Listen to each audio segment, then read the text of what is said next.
राधे राधे, जय हिंद, जय भारत। हमारे चैनल H&E आइकॉन पाठशाला में आप सभी का स्वागत है। मैं विक्की प्रकाश राव हमारे चैनल में आप सभी का स्वागत करता हूं। आज हम पढ़ने वाले हैं क्लास 12 वेस्ट बंगाल बोर्ड का कबीर के पद। आपको एक बात बता देते हैं, इसके पहले हमने क्लास 12 हिंदी पाठ संचयन के कबीर के साखी का 10 कोटेशन और कबीर के पद में 2 कोटेशन है, पहला कोटेशन और आज ये दूसरा कोटेशन। इस कोटेशन के साथ ही, इस पद के साथ ही क्लास 12 का हिंदी पाठ संचयन का कबीरदास का पद का सिलेबस कंप्लीट हो जाएगा। इसका सारा वीडियो हमने प्लेलिस्ट में दे दिया है, वहां जाकर के आप देख सकते हैं और सारा का सारा वीडियो एक साथ देखकर सुनकर आप समझ सकते हैं। तो चलिए आज हम सबसे पहले पढ़ते हैं कबीरदास के पद का दूसरा कोटेशन। देख सकते हैं यहाँ पे कोटेशन पूरी अच्छी तरह से लिखा हुआ है। इसका पहले हम वाचन करेंगे, पढ़ते हैं पहले हम। झूठे तन को क्या गरवावे, मरे तो पल भरी रहन न पावे। खीर खान घृत पिंड सवारा, प्राण गए लय बाहरी जारा। जिहि सिरी रची रची बाधत पागा, सो सिरु चंचु सवार ही कागा। हाड़ जड़े जैसे लकड़ी जोड़ी, केस जड़े जैसे तिनके पूरी। कहे कबीर न राजो न जागे, जन्म का दंड मुंड मही लागे। ठीक है, अब इसके पहले हम लोग सबसे पहले शब्दार्थ को समझते हैं। शब्दार्थ में क्या कहते हैं कबीरदास जी? झूठे तन अर्थात यह तन नश्वर है, झूठा है, मरणशील है। क्या गरवावे, क्यों गर्व करते हो? मरे तो यदि मृत्यु हो गई तो, पल भरी एक पल भी या थोड़ी देर भी, रहन न पावे रह नहीं पाता अर्थात सड़ने गलने लगता है। खीर खान घृत अर्थात दूध दही घी जैसे पौष्टिक आहार। पिंड सवार अर्थात हमारा मानव शरीर निर्मित होता है, हम अपने शरीर को बनाते हैं, संवारते हैं, सजाते हैं। प्राण गए, इस शरीर से यदि प्राण चले गए, मृत्यु हो गई, लय बाहरी जारा बाहर ले जाकर जलाते हैं। जिहि सिरी मतलब जिस सिर पर, रची रची बना बनाकर, बाधत पागा पगड़ी बांधते हैं। सो सिरु उसी सिर को, चंचू मतलब चोच से, सवार ही कागा अर्थात कौवा उसे फोड़ता है, सवारता है। हाड़ जड़े अर्थात हड्डी जलती है, जैसे मतलब जिस प्रकार, लकड़ी झूड़ी सूखी लकड़ी की तरह। केश जरे केश जलते हैं, जैसे मतलब जिस प्रकार, तिनके कोरी मतलब सूखे तिनके की तरह। कहे कबीर कबीरदास जी कहते हैं, नर मतलब मनुष्य, आजहू मतलब आज भी, न जागे मतलब नहीं जागता या नहीं समझता। जम का दंड यमराज का डंडा, मुंड मतलब माथा, मही लागे मतलब में लगेगा। उम्मीद करते हैं शब्दार्थ आपको समझ में आया होगा। हमने यहाँ पे मुख्य शब्दों के शब्दार्थ लिख दिए हैं, आप इसे स्क्रीनशॉट ले सकते हैं।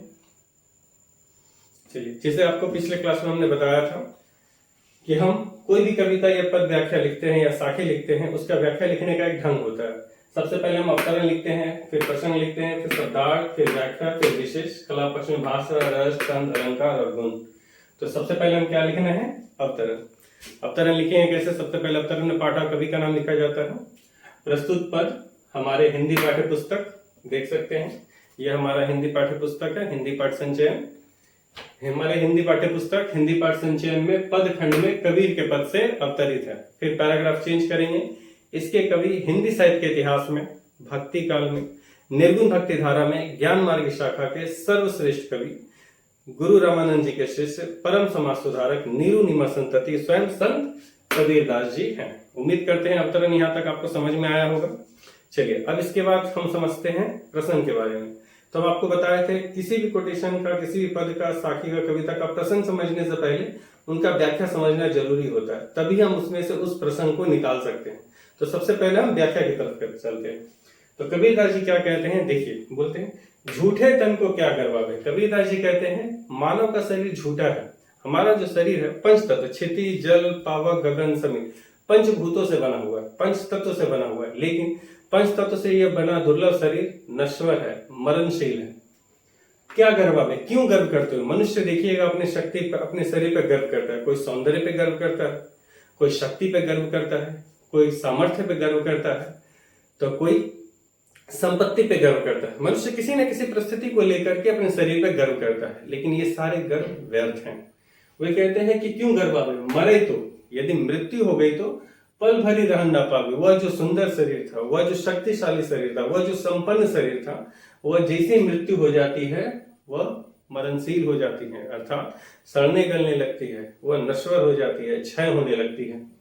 खीर खान घृत पिंड सवारा। कबीरदास जी कहते हैं दूध दही घी जैसे पौष्टिक आहार से हम अपना पिंड को सराते हैं, अर्थात अपने शरीर को बनाते हैं, संवारते हैं, सजाते हैं।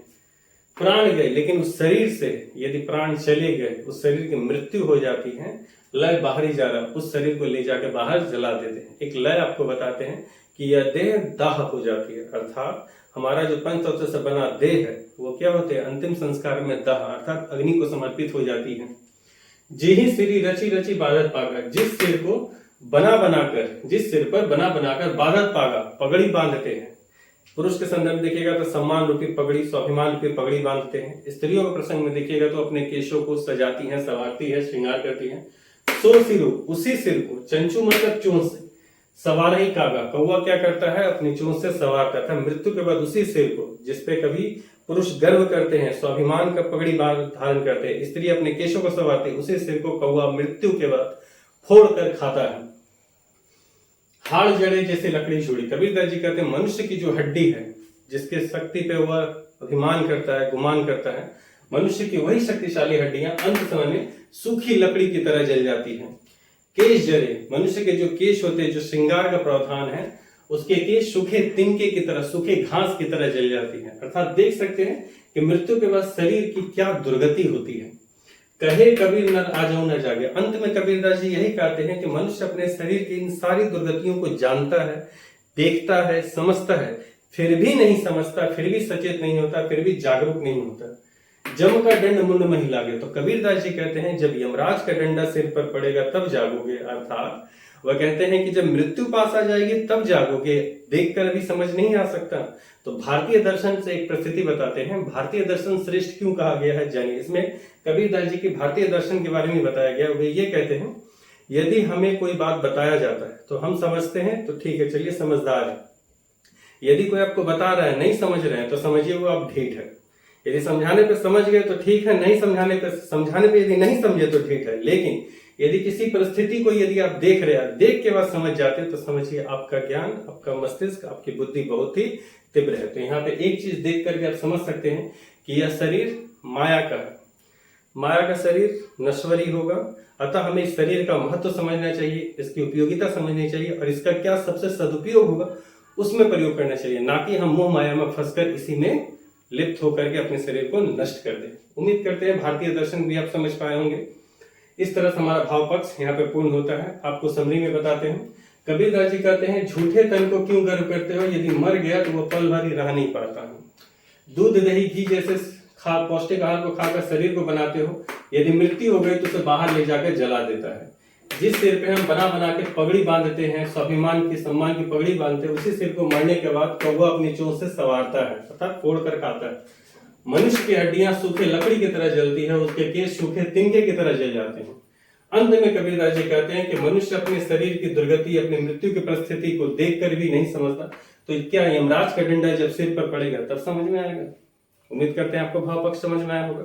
अब चलते हैं प्रसंग की तरफ। तो इसमें क्या समझ में आता है कि शरीर दुर्लभ है, फिर भी यह शरीर क्या है, नश्वर है। इस शरीर की नश्वरता के बारे में बताया गया। दूसरा प्रसंग देख सकते हैं, मृत्यु की अटलता के बारे में बताया गया है। मृत्यु के बाद शरीर की क्या दुर्गति होती है या उसकी क्या परिस्थिति होती है उसके बारे में बताया गया है। ये 3 प्रसंग आप देख सकते हैं। तो उम्मीद करते हैं आपका अवतरण, प्रसंग, शब्दार्थ, व्याख्या समझ में आ गया हो। अब चलते हैं हम कला पक्ष की तरफ। कला पक्ष में लिखा जाता है भाषा, रस, छंद, अलंकार और गुण। तो कबीरदास जी की भाषा होती है सदुकड़ी भाषा या पंचमेल खिचड़ी भाषा। इसके बाद रस, इसमें कौन सा रस हो जाएगा, शांत रस हो जाएगा। इसके बाद आएगा छंद, छंद कौन सा है तो देख सकते हैं यहाँ पे क्या है, पद। इसके बाद आता है अलंकार। तो अलंकार देखते हैं, अलंकार यहाँ पे देख सकते हैं आप, ख ख छेकानुप्रास अलंकार, स स छेकानुप्रास अलंकार, ज ज छेकानुप्रास अलंकार। अर्थात अनुप्रास अलंकार में 5 तथ्य आते हैं। तो एक ही वर्ण यदि 2 बार आ जाए तो वह छेकानुप्रास अलंकार में अंतर्गत आते हैं। और बाकी का अलंकार सब हम आपको बताएं, अलंकार की वीडियो में जाके देखिए, उसमें सारा चीज डिटेल्स आपको मिल जाएगा। उम्मीद करते हैं अलंकार आपको समझ में आया होगा। इसके बाद आता है गुण। तो गुण इसमें कौन सा होगा, प्रसाद गुण। उम्मीद करते हैं आपको भाव पक्ष, कला पक्ष अच्छी तरह से समझ में आया होगा। इसे अपने दोस्तों और साथियों के साथ शेयर करिएगा। एक बात और बताना चाहेंगे, इस कोटेशन के साथ आज हमारा कबीर का पद समाप्त होता है। अब एग्जाम में आपका इससे शॉर्ट क्वेश्चन भी पूछेगा, इसके अलावा व्याख्या भी, सब प्रसंग व्याख्या भी पूछेगा। तो कुछ शॉर्ट क्वेश्चन हम बताना चाहेंगे, उसको जानिए। पूछ सकता है कि मनुष्य, कबीरदास ने इस शरीर को झूठा क्यों कहा है, फिर कबीर के अनुसार इस शरीर पर गर्व क्यों नहीं करना चाहिए, हमारा शरीर यह किससे बना होता है, मृत्यु के बाद शरीर की क्या दुर्गति होती है, मनुष्य क्या मृत्यु के बाद उसके सिर की दुर्गति कैसी होती है, मनुष्य की हड्डियां और उसके केश किस प्रकार जलते हैं, जम का दंड कहने का क्या तात्पर्य है। इन सारे सवालों का जवाब आप खुद से दें और अपने दोस्तों और सहपाठियों के साथ शेयर करें। तब तक के लिए राधे राधे, जय हिंद, जय भारत।